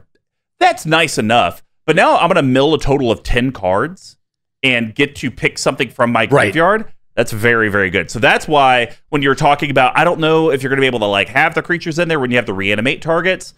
This spell right here, you're going to have a juicy one. That's a big blowout once you get through 10. As long as, yeah, I agree with you. And I can see the point of like, as long as you have one card, you only need one in your graveyard and then this card pays for itself, right? So there's a good chance that you're going to get something else, at least another target, right? And may not be the best back-breaking card in the deck, but it is another target that you're going to 2-for-1 yourself and also hopefully screw off someone else off the top of their library. Now, the bigger question, though, is with the demonstrate effect. So if you do demonstrate, so you make a copy, and then you choose an opponent to make a copy, since theirs is last in, they're going to resolve their copy first, and then you do both of yours? Or does it go your copy, their copy, your original? I think it goes theirs, yours, yours. Okay. That's even better. Because the opponent doesn't have the choice to copy it either, right? So that goes on the stack they first. have to. Yeah. And it's because it's always your opponent's stuff resolves before yours. So so they do their 5, you do your 10, get your 2 creatures back. Well, you would technically do 5, get your creature, do 5 again. Yes. Yeah. All right. Well, Tuck, I think you only got one left. Let's see if you're better at giving clues than apparently I am. I was kind of confused as to why this was in the yeast, because I feel like it might be a little bit more of a hop card. But this guy's I think we're talking about the same one. This guy's going to give you some discipline. You act discipline. Ooh, how I like it in the bedroom. Ew. All right. 3, 2, 1. Nils Discipline Enforcer. Woo! I lost my gum, so I don't have anything to rattle or shake. So here's 2 cans tapping together. Like, did you say you lost your gun, so you have nothing to rattle or shake? No, my gum. I had like a thing of gum out here. And wait, here we go. It was like, my laptop. There we go. I was concerned on why you needed a gun to go around and shake. Like, is that how they do it in North Carolina? They just shoot it's just like that's a call. It's just like the bullets rattling around in the magazine. Jesus. All right. 2 colorless white legendary creature human cleric, and I'll read this since Tuck's read a lot. Thank you. It's a 2/2. It's a rare. At the beginning of your end step, for each player, put a +1/+1 counter on up to 1 target creature that player controls, which I see. That's why you think it's a hops. Each creature with 1 or more counters on it can't attack you or planeswalkers you control unless its controller pays X, where X is the number of counters on that creature. So let me explain real quick before you give your 2 cents. By definition, it is a hops card. It protects you from your opponents. The reason I put it in yeast is the same reason sometimes people put cards like Crawl Space in yeast or Peacekeeper in yeast. If I literally shut down my opponents from attacking me, I've won the game. And so I look at this as a card because of how much +1 counter stuff is happening amongst all the colors. There's not a single time that I sit at a table where someone isn't just naturally playing a ton of +1 counters. And so I look at Nils, more often than not, it's actually going to completely shut a player out from ever attacking me versus I'm just taxing you a little bit and making it difficult. Because, I mean, if you got 7 +1 counters on your creature, are you really going to pay 7 to attack me? Probably not. So that's the reason I put it. So I listen to what you said. I heard it. It's processing. I will give you this. This card is a extraordinarily sweaty yeast. There we go. It is very sweaty. It is a greasy hop. Okay, there you go. How about that? I will give you that. I see what you're saying, and I think I've done this sort of nonsense before, so who am I to judge? But yes, so I can pick that up, if you will, of the fact that it can win you the game, because when you don't lose the game, you kind of win it. So that why this is a fairly sweaty pick in the yeast, and by fairly I mean extremely. But you do have a good point. I think you articulated it very well, and maybe the collective will or will not agree with you on it. So here's the question, though. At 45 cents, 2 colorless white, does this become a better pick than Ghostly Prison? Just because of how widespread the counter stuff is?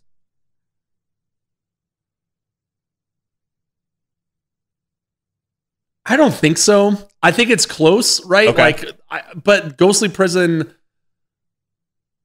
so this card is... This also protects Planeswalkers. It does, which is good. That's big. I just think Ghostly Prison, most of the time, unless people are playing Voltron, they are going to attack you with more than one creature. So Ghostly Prison does more than that. And even if they are playing Voltron, they probably have the mana left over to pay for it over turn. I don't think it's better, but it's close, right? And I will. Okay, so here's what I'll give you though. If you're playing like human tribal deck, cleric tribal decks, creatures matters deck, that sort of thing, this is an easy swap out for Ghostly Prison because it's close enough. But I don't know if it's just a straight, just better version of it. And then last question, is this a straight better version than Norn's Annex? Oof. Because technically Norn's Annex you can cast for 3, but it costs you 4 life to do so. But then they pay X for each creature, where X is the number of enchantments. So at stack, they get 1 tax. Wait, sorry, you're thinking of Sphere of Safety. That's Sphere of Safety? Yeah, you're mixing it up. Sphere of Safety is the one, it's 4 colorless and a white, and then they can't attack you or Planeswalkers you control unless their controller pays X for each one of those creatures, where X is the enchantment control. And then Norn's is the one where they have to pay white. 2 life or a white. So, sorry, and I did still mean Norn's Annex. I think so. Norn's Annex. Do you think that's better, or do you think this is better? Because they could just pay the 2 life and hit you. I think it's a similar argument with Ghostly Prison. I think Norn's Annex is probably just a little better, just because it's a little bit wider. I will give you this though. This card is better in most decks that will run it than a same deck running Sphere of Safety. Oh, okay. Yeah.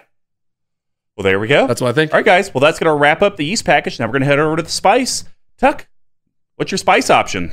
This card is hysterical, and I'm so proud you put it in here because I've tried to make this card work over and over and over again.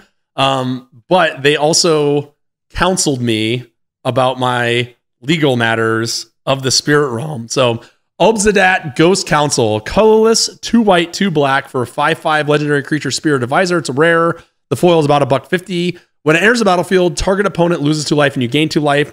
At the beginning of your end step, you may exile Obzedat. If you do, return to the battlefield under its owner's control. At the beginning of your next upkeep, it gains haste. Love it. Like the definition of a spice card, right? Helps you gain life, drains people, even if it's only 2, right? The drips and drabs, the dinks and dunks of the world, still worth it, right? Let's go down. And then it's a 5/5 beater that has haste, right? Great reanimation target if it ever gets killed, because then you get back into it. You're going to be able to attack another opponent, and you probably don't really care as long as you can get through to somebody with it. Even if they jump with a 2/2 or a token or something like that, you're still going to come through on it. I've always liked this card a lot, and I just never found the home for it. I think this is a perfect home for it in the spice package. Well, you didn't even talk about the reason it's in the deck. What? The reason it's in the deck is because I can then start manipulating which opponent has the lowest life total. Okay. And so everyone always has a target to be able to hit. Right. Okay, I like that. Yeah, that makes a lot of sense. So that's the reason it's in spice, because, I mean, in theory, it should probably be in grain, because it is furthering that game plan. Right. But it's never there as a blocker. And so it's like, okay, you literally work on my turn, and then, yeah, you may be able to influence what my opponents do as long as Breena's out. But you don't do anything for basically 3/4 of the game. Yeah. So, yeah. When you're that limited, let me just put you here. But I did think it was pretty funny. I was looking at that and I was like, I feel like there's a way to maybe use this ETB, because, like you said, if everyone's at 40 life, like beginning a game, I don't get any triggers. But right. Boom, you're now at 38. Here we go. Everyone else is online. Let's go. So it's fun. My spice, we already talked about the other half. We're talking about the other part. Okay. I felt like there's no way you talk about one without the other. Yep. We're talking about Regna the Redeemer. 5 colorless white legendary creature angel. That's a rare from Battle Bond. It's a 4/4. partner with Krav, same type of deal. When this ETBs, I can search my library for Krav, put it into hand, or just get a free shuffle. It has flying, and at the beginning of each end step, if I gained life this turn, create 2. Teams don't exist, but if my team gained life this turn, create 2 1/1 white warrior creature tokens. The reason I have this in Spice is I don't have tons of life gain throughout the deck. Like, Krav does way more in this deck than Regna does. Yes. But we just talked about Obsidat. That will gain me life. That gets me a couple tokens. It kind of helps with that token theme. I think there's enough stuff in here that gets me life gain. Like, we didn't talk about it, but I have the Sorin Vengeful Blood. That as long as it's my turn, creatures and planeswalkers have life link.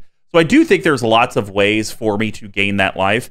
But the big thing with Regna is I'm going to pay 6, maybe get something out of it, but I tutored Krav. I got Krav to hand. Next turn, I get to play Krav, and Krav will actually advance the game. And I think as soon as you get them, so this is why I said earlier why they're so good is Orzhov. Like, why they go in my opinion, almost every Orzhov deck flat out. Why they go in a lot of other decks that care about this is like they're good enough where if you get the 2 of them out and have black mana open, you're off to the races. God. It's insane, right? So it's worth it. You literally in a rotation would pay 4 black because you also count your turn. Yeah. And by the time it gets back to you, you would have netted 4 warriors, drawn 4 cards, and gained 4 life. And turn your Krav would have gone up by 4, which is humongous, right? So that it's not Regna is not a slam dunk in this deck, right? But it's so good with the other, it doesn't serve any purpose to have one without the other, right? And you still have like ways to gain life, all that other jazz. You know, it's really strong. And like I said, you need to have them both. Look, there's really no way around it. Absolutely. All right, guys. Well, that's going to wrap up the Spice package. Now we're going to head over to the bottle capping. And as a reminder, there's going to be bigTuck and I's cuts and adds to the deck that are going to be under $5, under $50, and a no budget recommendation. We just can't talk about mana-only lands. So I will start this off. I'm cutting a Planeswalker. Got to do it because he is just it's too spicy. Blackbane? We're getting rid of Sorin, Lord of Innistrad. Oh, yeah, he kind of stinks. So 2 colorless Orzhov, that's white and black, Planeswalker Sorin, Mythic. It's 3 loyalty, and the copy I have is about $7-ish. It has 3 activated abilities. Put a +1, +1. Put a 1/1 black vampire creature token with lifelink onto the battlefield. -2 loyalty, you get an emblem with creatures you control, get +1/+0. -6, destroy up to 3 target creatures and or planeswalkers, return each one put into the graveyard this way to the battlefield under my control. So it's like it does 2 of the things that I want to do, kind of. Okay. It's like I kind of want to do tokens, and it's plus makes tokens. And like, I get this emblem that buffs my go wide strategy, which I can maybe kind of do that. The -6 is actually very, very cool. I just don't think I'm ever going to get there. And I don't think it's worth having a card in the 99, paying 4 mana for a whimsical ultimate, which planeswalkers are always difficult to ultimate to begin with. I agree. Yeah, it's fine. Like, I think most of Sorin's are like kind of in that same realm. It just doesn't do anything great that this deck wants, right? But I have a card that you and I have cut religiously from decks over the last year because it's like old school Commander. It's big, it's splashy, it's a Sun Titan. I was just gonna say, you didn't let me guess, it's Sun Titan, right? I mean, so 4 colorless, white, creature giant, mythic. It has vigilance, it's a 6/6. You could get them ranging from like 50 cents all the way up to $3 if you get one from the list, which apparently is like the most expensive. Bizarre. No idea why that exists. And so when it has vigilance, and when it ETBs or attacks, I get to return target permanent card with CMC 3 or less from my graveyard to the battlefield. And I did the homework. 64% of my deck is eligible for Sun Titan. Ooh, that is good. And if you take out the lands that don't do anything, like if you leave in Myriad Landscape and stuff like that, you're still at 45 targets. So I feel like when almost 50% of the deck is an eligible target for Sun Titan, why wouldn't you have it? Yeah. Plus, it kind of goes a little bit into the reanimation theme. And it's a creature. I'm going to attack, so it's going to be in the red zone. It's going to trigger Breena. And on top of that, it has vigilance. And I talked about how I need to have blockers. So I think this fuels a whole lot of what my deck would like to do. It's not going to win me the game, but it's definitely going to help me stay in it. Yeah, for sure. I'm pretty keen on that pick. Again, it's bizarre to hear that Sun Titan's actually going into a deck instead of out of one. I know. But it also gets your commander back, right? And again, it's just the same argument with barrel rights and all that other stuff, right? So the fact that it does all of that and gets your most important card in the deck out of the graveyard for free, quote unquote. Sure, why not? All right, Tuck. Well, what's your under $5 cut and add? So you have a lot of removal in here, including one that I like better than this card. So I'm actually going to cut out Larry Nevin's Disc. You have Oblivion Stone in here, which for me is just a better pick. So 4 colorless for an artifact, enters battlefield tapped, 1 colorless tapped, destroy all artifacts, creatures, and enchantments. Pretty mean potatoes. I just don't think you need it. Like, I think you have a lot of good removal in here. I don't think this is a card you want some of these removal cards to kind of help you win the game, right? And Disc is just a reset button, right? And I think personally, I like Oblivion Stone a little bit better because you can put your fate counter on your commander and then pop it the next turn. You can also, if it's late game, you can do Oblivion Stone straight out the gates. So I intentionally chose 3 cards from Strixhaven. So I want to talk about all new cards. And this is one that I think is pretty sweet in here. Some people would call it Ink Coup, if you will. But Blot Out the Sky does what Disc does and can win you the game. Not all the way, but Blot Out the Sky is X colorless and a white and a black Silverquill, if you will, for sorcery. It's $2. It's a mythic rare. Create X colorless in Orzhov. Create X tapped 2/1 white and black Inkling creature tokens with flying. If X is 6 or more, destroy all non-creature, non-land permanents. So you're just basically recommending the what's that white one? It's Martial Coup. Soldiers. Martial Coup. That's why I called it. That's why you're just recommending Martial Coup. I called it Ink Coup. To be fair, the Martial Coup only gets creatures, which this one shockingly does not, right? Which is why I like it. So what you're trying to, you already have all your creature board wipes in here, right? That is going to handle keep your commander out here, like we talked about with the Slash ranks and whatnot. So this will blow up all the problemsome other non-creatures that you're looking for, and then leave you with a fat army that you will be able to then hopefully take away with the game. I think this card's really cool. I wish they weren't tapped, but again, this is a big game end swinger that I think is going to get you further than Disc will. I'm not a fan. The non-creature piece is what. That's what you don't like. If I'm looking, because if I'm looking at the average board, like even yesterday, creatures outmanned the non-creature stuff and non-land stuff like 2 or 3 to 1. And it's like, am I really trying to blot out the sky to get rid of your Soul Ring and your Signet and this and that, when I could probably just austere command, get rid of all that stuff, and maybe some token creatures, or maybe some bigger CMC creatures.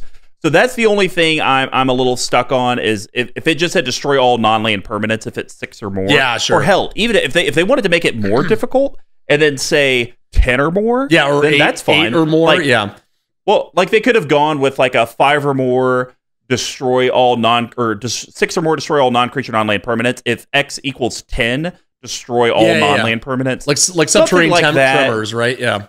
Yeah, give me something to where I can hit the creatures as well. But I do agree, it is a fun card, and hey, I just need to put an Amulet of Vigor in here, and that tap thing isn't an issue not a anymore. problem. Exactly. The old now that I got 30 of them. I was gonna say, now that you're ripping them out of decks left, right, and center.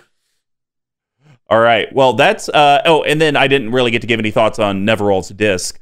I'm going to leave in Nev's Disc, and the biggest reason that I think Nev's Disc is better than Oblivion Stone is because it's only 1 to activate opposed to 5 to activate. having to leave up 5 mana to sack the stone to destroy all the things without fate counters is a lot of mana to constantly leave up. I can, in good conscience, even in a bad mana deck, leave up a colorless source. Because it's like, what am I going to do with it? Like, maybe I could have got out a 5 CMC instead of 4 CMC, but I'd rather keep the board wipe ready. 5 leaving up, I'm not playing at instant speed. So, yeah, that's true. But I wanted Oblivion Stone in here because I do like your idea of the fate counter. Right, yeah, you're setting the whole rigmarole. You're setting yourself up for a later big turn, yeah. Yep. All right. Under 50. I'm cutting it. It's a new card. I think it sucks. Pendant of Prosperity. Don't like it. I've played with it twice, and it just doesn't work. Yeah. So, 3 colorless artifact rare. Pendant of Prosperity enters the battlefield under the control of an opponent of your choice. 2 colorless tap, draw a card. Then you may put a land card from your hand onto the battlefield. The Pendant of Prosperity's owner draws a card. Then that player may put a land card from their hand onto the battlefield. I've played it in 2 games, and both times they're like, I'm good. I'm all right. No, like if they were forced to do it, then yes, this would be great. Like at the end of the player's turn, they must pay, kind of like the mana leak where you have to pay. So if they had something like that, then I'd be all for it, because then they're either just gonna have to float all their mana just so that I can't do it, or it's gonna make them like play their hand a little too quick. So I think it's out of here. It doesn't really move the needle. I agree. I think it reads a lot better than it actually is. And I think, to your point, if it was something where it's like, if it was 4 and any player can activate this, right? And they reword it to where you can, like someone else can force them to do that, right? And then they benefit a lot like out the of it. Rakdos legend. Yeah, right. Like I think that would be really cool. But yeah, like when you reread it, it's so narrow, and you're just gonna be, unless they're desperate, when are they going to use it, right? Yeah, because see, then if you did it like where it's the whole anyone could activate it, then it becomes really neat to where it's a, well, I gotta pay 4 as quick as I can because it's gonna tap, and then I won't be able to do it. Yeah. And then it's like it's really like forcing people to like go. That's a way better card. That's way cooler. Yeah. God, why don't we work for the design team? Come on, Gavin or whoever. All right. Well, the card I'm gonna add. We've talked a lot about counters. It's a weird +1/+1 counter deck for some reason. So I think adding in this 1 CMC legendary artifact is going to save my bacon. Oh, I know what you're doing. We're talking, instead of Orzhov, we're talking the Orzhov. Orzhov. So a legendary artifact rare from Ikoria. Whenever a creature I control leaves the battlefield, if it had counters on it, put those counters on the Ozolith. Beginning of combat on your turn, if the Ozolith has counters on it, you may move all the counters from the Ozolith onto target creature.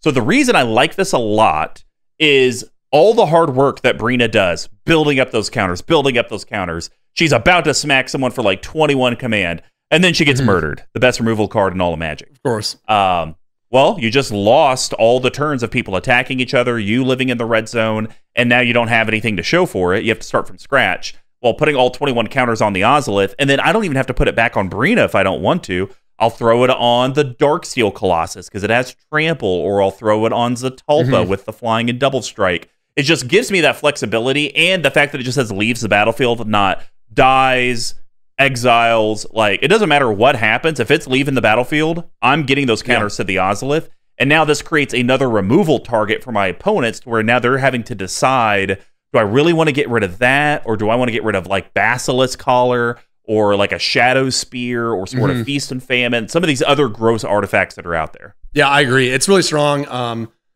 I think that we've talked before about it's a dangerous game to play, about putting cards in for your sub themes, right? But this one's so good, and the bottom of it is so low for just 1. You're gonna get your value out of it, right? So yeah, this was kind of on the range for me. I can't believe it's $13 at the cheapest. Yeah, which is wild. But I mean, counters are running rampant, and they don't seem to be like shutting down anytime soon.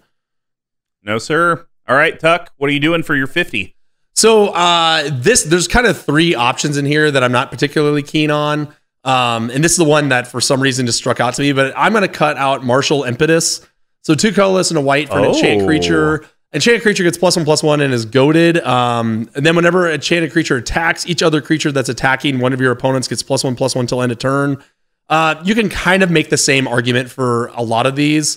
This one to me just reads the weakest. I like the other one. The other impetus deals damage, and then the vow you can always slap on your own commander to deal some damage and give it vigilance as well. So I kind of get where it's going, and if there was more, if there's a little bit more of a token support, then I'd be a lot keener on this because you could put it on your own. But it didn't really ring the bell for me.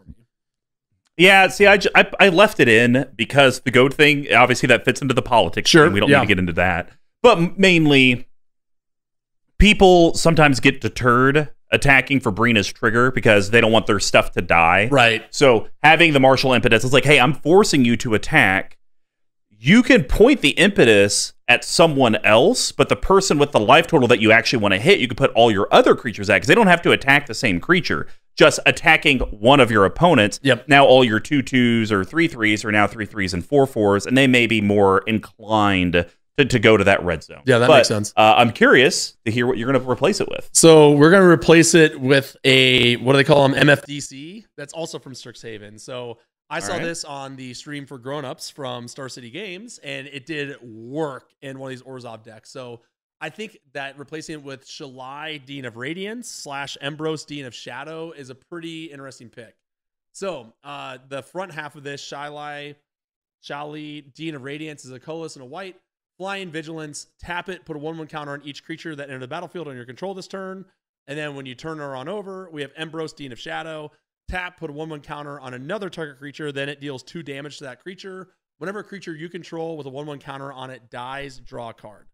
So for me, this to me more so than the impetus.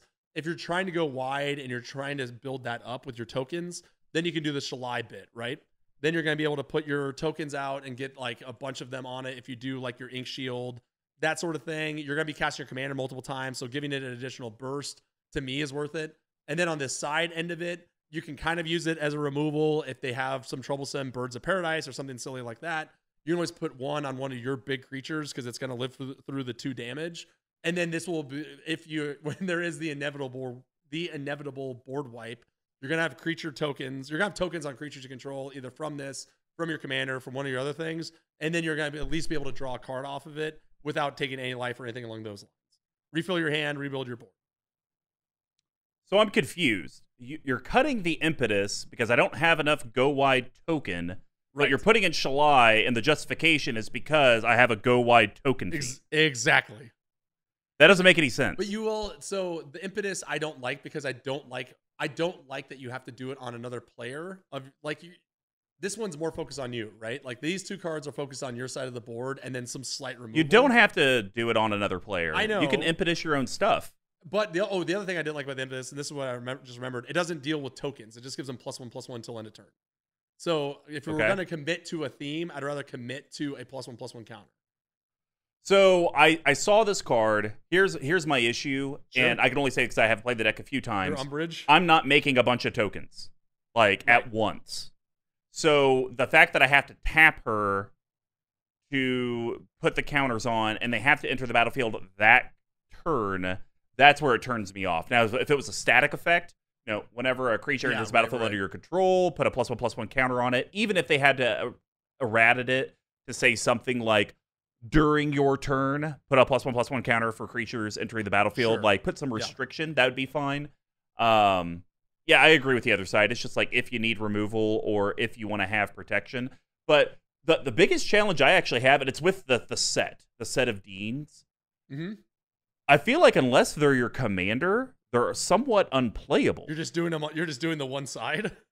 Yeah, you're just doing the one side, and that's it. Because even if I reanimate Shalai, Dean of Radiance from the graveyard, I don't think I can choose to put the other side on because in the graveyard it is Shalai, so that is the card. Just like you can't tutor based on the other side of a card. So that's one thing I kind of struggle with is you commit to one, and then if you ever get to reuse it, it's only Shalai for the rest. Only the front side of it. Yeah. So I didn't know if you'd given much thought about trying to run these in the 99 of any of your decks.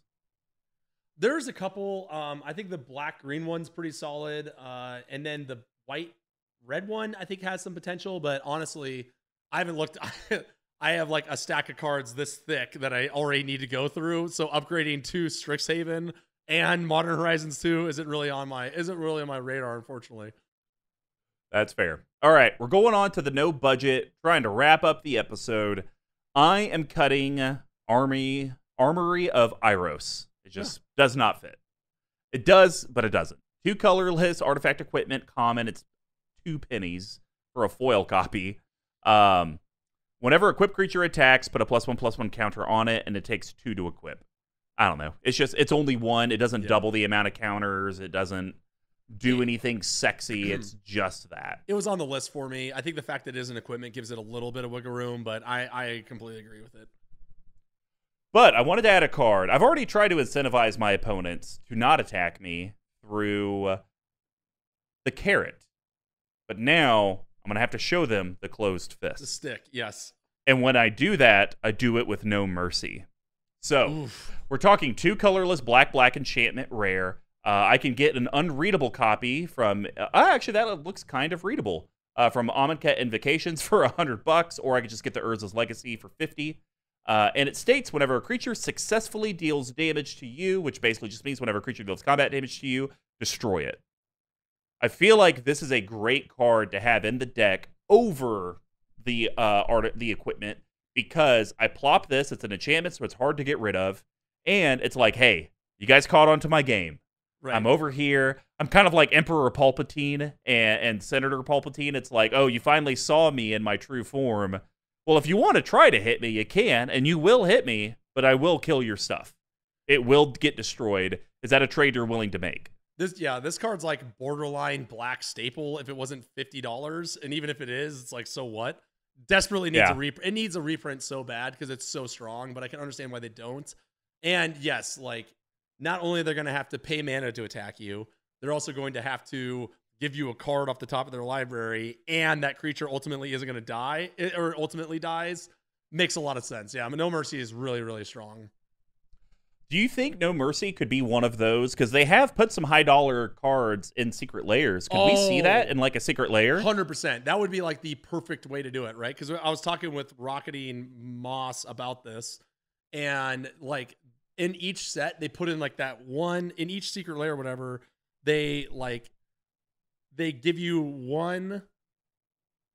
like one card in there that you really want, right? And the rest of them are kind of like, whatever, right? Like Bloom Tender or Teferi's Protection or whatever. Oh my God. I know, yeah. Right? So this would be like that perfect card to be like, all right, here's some trash, but here's the No Mercy that you're going to get for $50 as opposed to however much it is, or $30 or whatever, right? That would be perfect for it. Get on it, Wizards. Yeah, figure it out. Just hire us already. All right. Tuck, take us home. Okay, so I am going to actually cut. This is a Tomer recommendation, and I completely agree. So I'm going to cut Zetalpa Primal Dawn. What? It's fine. 6 colorless, white for a 4/8 flying, double strike, vigilance, trample, indestructible. It's fine, right? It's the new generic white finisher, you know? Totally fine. Totally. Why didn't you just cut Darksteel Colossus? You could do that as well if you wanted to. It's really one. It's really one or other. I just see Darksteel Colossus less, so I want to see Darksteel Colossus more. So I want to. So that's why I selfishly want him. It's still in the deck. But yeah, like Zetalpa. Don't get me wrong. Zetalpa is a very strong card. It's a great finisher, great reanimator target, all that jazz. I just don't like the fact that it costs 8, and you don't like have a way to like entomb it or something naturally to reanimate it, right? Mm-hmm. So that's why I am going to be cutting it. And this is also what Tomer cut it for, and I completely agree. And I did this for my precon. So I'm cutting it for the boy himself, the namesake. Got to have him in here. Shadrick's Silverquill. This card is a beater. 3 colorless, white and a black for a 2/5 flying double striker.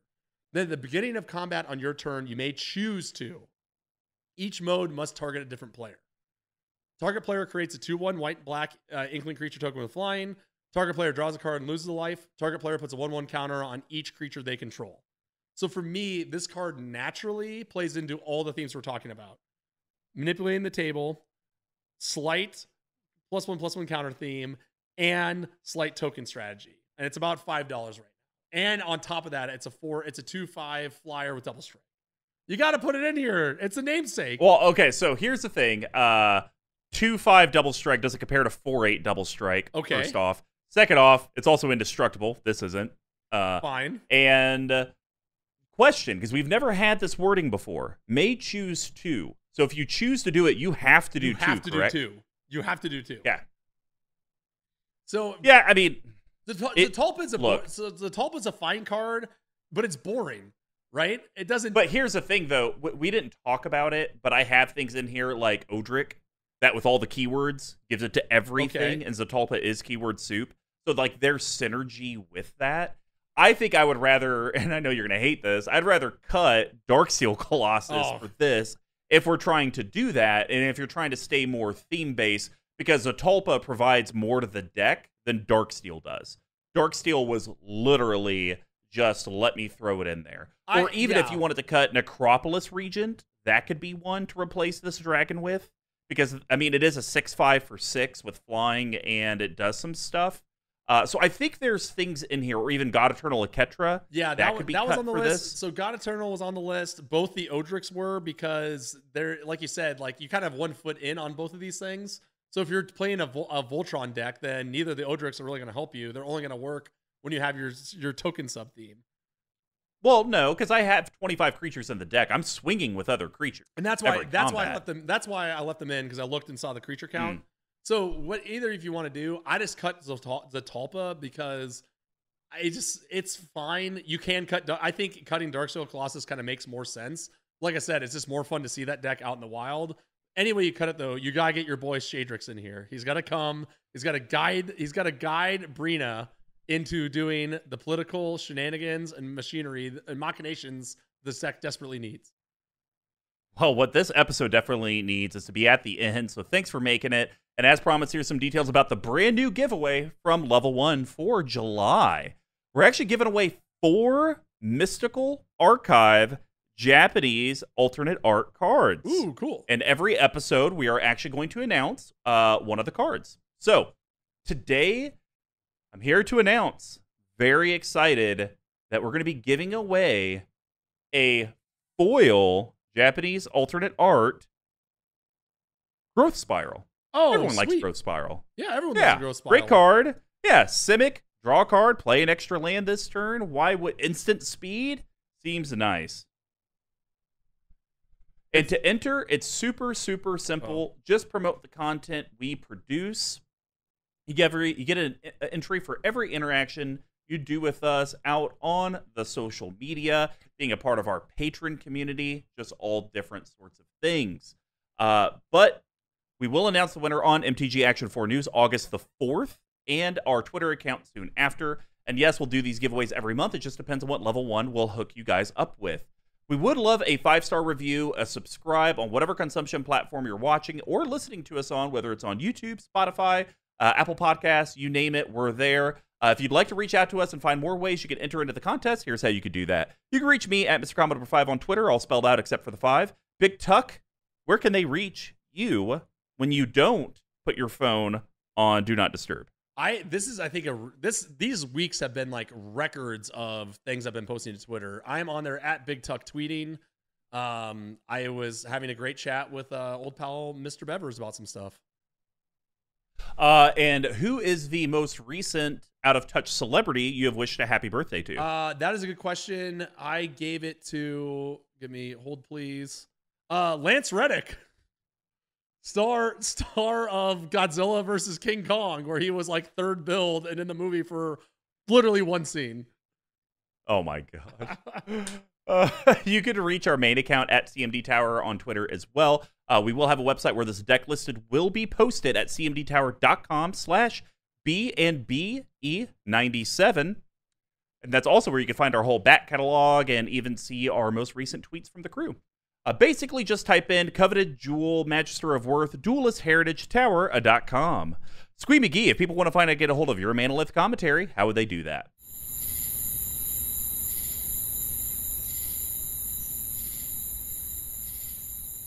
He can do everything you need from an audio perspective. It does have a full studio if you ever come to the KC metro area. If you would like to actually hook up our sponsor with the orders you're already doing, just head over to level1gameshop.com. When you place an order in the order notes, just type out CMD Tower so they know that you came from the collective. And of course, they do have a TCG store, so if you'd rather purchase that way, but they sell board game stuff, they sell dice, playmats, everything you need to channel your inner nerd. If you would like to help fill up our slush fund, which I hate that I keep calling it that, but it got stuck in my head, to where we can constantly improve our equipment and the content we put out, head over to our Patreon, patreon.com/CMDTower. We have many different tiers, from as simple as Discord access to even getting a guest spot on the cast with your own sweet, sweet brew. Plus, you get additional entries into the monthly giveaways. You get entered into deck therapy depending on the tier. I mean, there's just so many, and I said this to the Commander Smith Lowry's face. I believe our patron community gets the most rewards out of anyone. Boom! Take it. And of course, our referral program. If you're already a Patreon and you have a friend that you want to get into the community, regardless of tier, tell them when they sign up on Patreon. Shoot us a message. Let us know who referred you. We'll send you some free swag. And of course, we do have our store, cmdtower.com/merch. Please, redacted bit, done. But we do have playmat sleeves, our tokens, coins, everything on there. And of course, redacted bit, music and episode, and our awesome video editor at _tcoats on Twitter. The guy is phenomenal. He has been helping us out and other Magic channels as well. Please hit him up if you have video projects, and better yet, leave comments on YouTube. Let us know how we can improve what we're putting out. So, bigTuck, it's been a hot minute. Average Breena's Gym. Did you figure out why I called it Average Breena's Gym? No.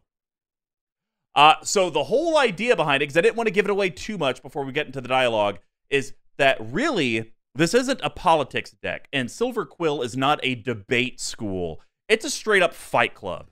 All we're trying to do is I'm trying to get everyone to fight, and so Breena is the head of the gym, and she's encouraging all of her students, a.k.a. your opponents, to hit each other, and if you pick on the ones with the higher life total, the stronger ones, and succeed, you get rewarded with a card or with knowledge.